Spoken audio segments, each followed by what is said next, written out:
O segundo, Tani, muitas vezes o próprio paciente, ele já vem se queixando de modulações que ele observa no dia a dia. Sim. Então ele fala assim, eu noto que quando eu abro muito a boca, ou eu aperto os dentes, ou quando eu faço um movimento no pescoço, como flexionar o pescoço, ou fazer uma extensão, eu noto que meu zumbido altera a intensidade, ou ele aumenta ou ele diminui.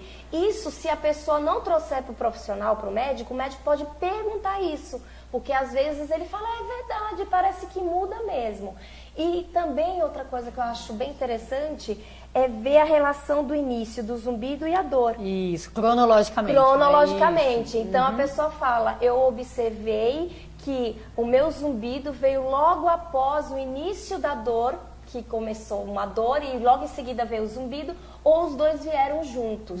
Essa associação também eu acho muito interessante para encaminhar para o fisioterapeuta. E lógico, se ele está sentado na sua frente, o profissional avaliando o paciente, dá para observar, Tani, se ele é muito corcunda, se ele tem uma cabeça inclinada. Nossa, isso depois que eu aprendi a ver também. Hoje todo mundo tem o pescoço inclinado para um lado, né? Ou assim, está sentado na cadeira e não percebe, né? Não essa percebe. Questão postural. É muito interessante mesmo. E às vezes, e assim, como você está falando do seu lado, né? Eu vou também dar a dica do meu lado.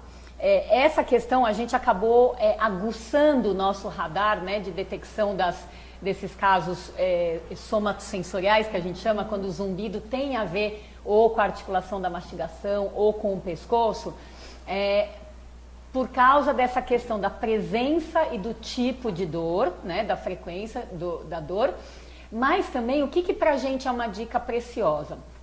Quando a pessoa tem uma situação auditiva igual entre as orelhas, seja ela boa, então audiometria normal, ou ruim, né, com uma perda de audição, porém igual nos dois ouvidos, e o zumbido não é igual entre as orelhas, quer dizer, ou o zumbido é numa orelha só, ou por mais que seja nas duas, o zumbido é desbalanceado, é maior de um lado do que do outro.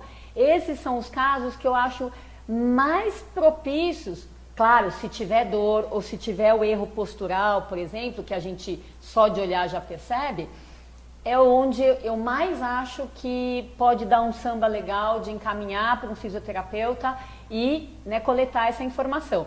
Tanto é que hoje eu fico mais contente, cada vez que eu encaminho, eu seleciono um paciente para encaminhar para a Karina, ou para a Leila, ou para a Amanda, a ideia é que quase todos eles acham, vocês acham algum problema, não é? Quer dizer, faz parte da gente como otorrino treinar o feeling de aonde que vai estar o problema. Senão, a outra conduta é você começar a encaminhar todo mundo para toda a sua equipe.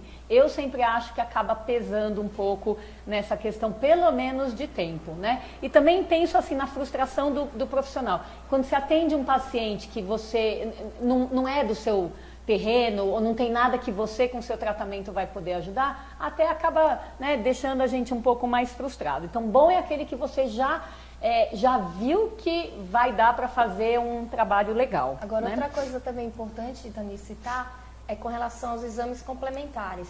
Então, se a pessoa tem todos aqueles exames corretos, certinhos, o exame de sangue está ok, a audiometria está normal, fez uma ressonância por algum motivo, está tudo normal, e tem um zumbido junto com uma queixa de dor, é muito importante que seja encaminhado para o fisioterapeuta, porque a probabilidade de ser um zumbido somatosensorial, que é esse zumbido produzido por um músculo, é altíssimo. E como é que vocês, fisioterapeutas, trabalham com os dentistas, né? Porque a gente falando aqui da articulação temporomandibular, foi o tema do último GANS. Como que é essa questão? Eu tenho uma suspeita de um problema muscular aqui na articulação. Quem de vocês atua primeiro? Como é que é essa relação?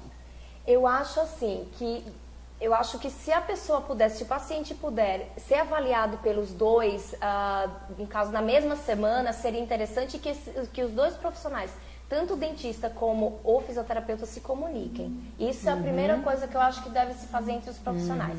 Porque aí, Tânia, o que vai acontecer? O dentista, ele vai, de repente, produzir uma placa que o fisioterapeuta não faz. Ele vai, de repente, verificar que ele tem uma má oclusão e que é necessário fazer um trabalho ortodôntico que o fisioterapeuta não faz.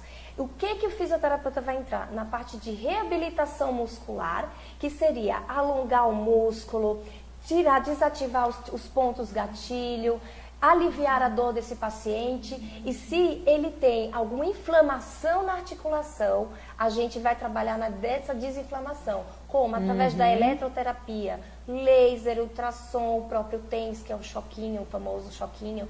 Então, e também com exercícios específicos que a gente faz para essa parte. Então, eu gosto de trabalhar junto, os dois trabalhando junto, o dentista e o fisio, e os dois se comunicando. Perfeito. E me conta assim, de todas essas técnicas com as quais você sabe trabalhar, o que você escolhe, qual é o critério no paciente com zumbido para você escolher uma ou outra técnica? Tá. Primeira coisa, assim, o tratamento ele é muito personalizado, é individual.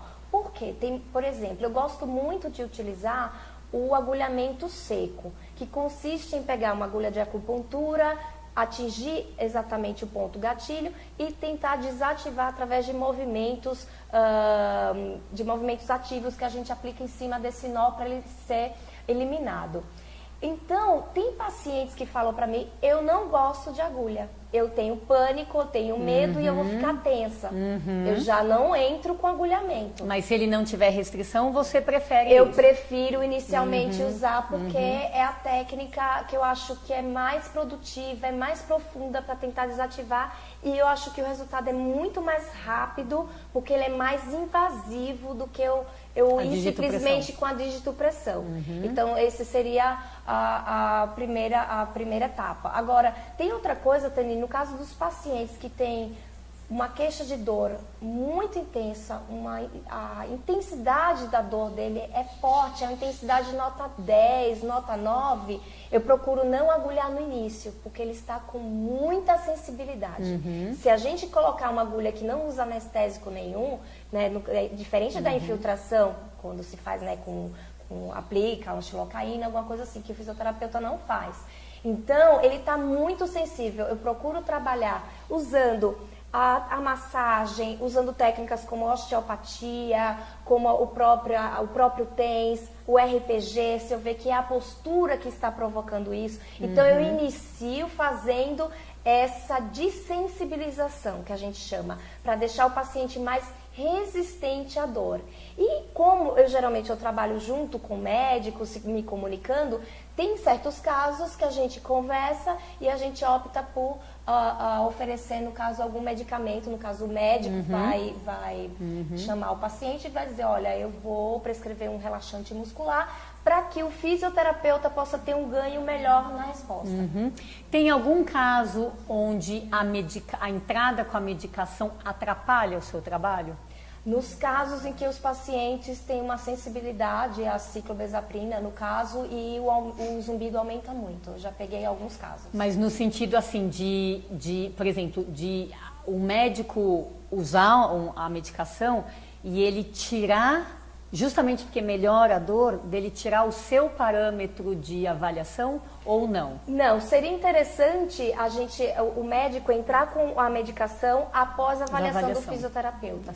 Então, vai indicar para o fisioterapeuta, indica primeiro, o paciente vai fazer a avaliação, porque inclusive a questão da modulação que a gente verifica durante o exame físico, ele vai ser ofuscado pelo medicamento.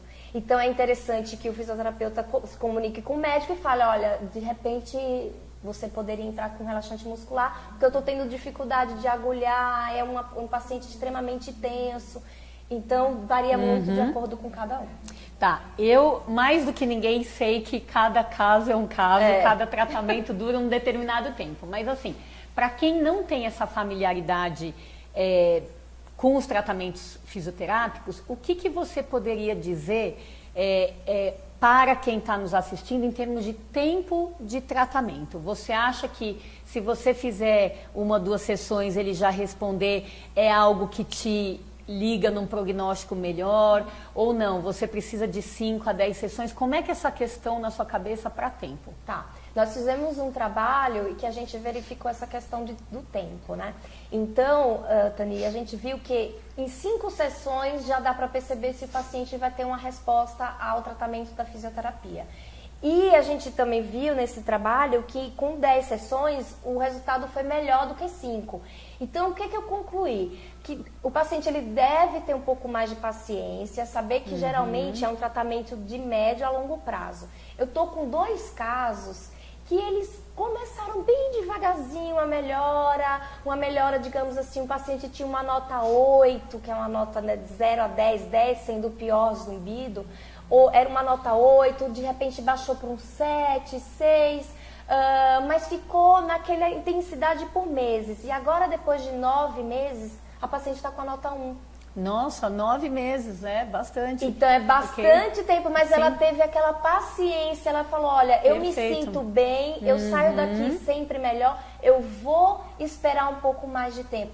E da mesma forma, o outro paciente que eu até estava comentando antes aqui de iniciarmos o programa, sobre o músico que a Tani me encaminhou, que ele tá mais ou menos por esse tempo, 8, 9 meses, ele teve uma resposta bárbara agora no final. Eu acho que daria para a gente fazer um paralelo com a questão de medicação, né? Por mais que a gente saiba que na prática os pacientes que usam medicação para zumbido cheguem a melhorar entre 30 e 60 dias, sempre tem aqueles que só vão melhorar depois de 3, 4 meses, né? Então eu acho que para a gente a questão de estar decidindo, olha, chegou numa média de tempo e um determinado tratamento não fez efeito, o que a gente faz? A gente muda de estratégia ou a gente insiste um pouquinho mais, porque de alguma outra forma a pessoa pode estar tendo um determinado benefício, mesmo que não seja diretamente no zumbido, né? Com medicação às vezes acontece isso também, né? A pessoa não está notando melhora no zumbido, mas ela acha que ela dorme melhor ou que ela está se acostumando, se adaptando melhor. Então eu suponho que seja mais ou menos isso que acontece aí também nos seus casos que vão bem só depois da média de tempo dos outros pacientes. Ok. O que a gente pode falar para o pessoal que nos assiste em relação a erros posturais comuns das pessoas de um modo geral, independente deles estarem levando a zumbido? São coisas que eu acho que a consciência corporal deveria fazer parte da matéria da escola, né? Para a gente aprender e achar que é uma coisa natural. Então, quais erros posturais você mais vê? E me diz se tem algum que você acha que tem mais a ver com o zumbido ou não, para que a gente possa alertar o nosso feeling. Tá. Então, assim, as posturas que a gente precisa ter mais atenção, Tani, seria aquelas que a gente fica por um tempo mais prolongado, como, por exemplo, a postura de dormir. A gente fica em média de 6 a 8 horas dormindo. É muito tempo. Dormiu errado, danou-se, né? Danou-se. Então, vai causar um dano muscular muito grande. Então, muitas pessoas se queixam, eu acordei com torcicolo. Então, provavelmente foi um erro postural. Inclusive, eu sempre pergunto para os meus pacientes de dor ou zumbido ou simplesmente só dor. Qual o horário que mais dói, que você sente mais dor, que mais te incomoda? Quando eu acordo de manhã cedo. É batata, que é a postura de dormir, ou travesseiro ou colchão. Corrigimos e realmente a pessoa melhora. E isso é válido também, não querendo te interromper, para as pessoas que acham que o zumbido piora logo de manhã, ou tem dor de cabeça mais de manhã, ou a tontura é pior de manhã. Quer dizer, provavelmente é algo noturno que acabou interferindo. Desencadeando, exatamente.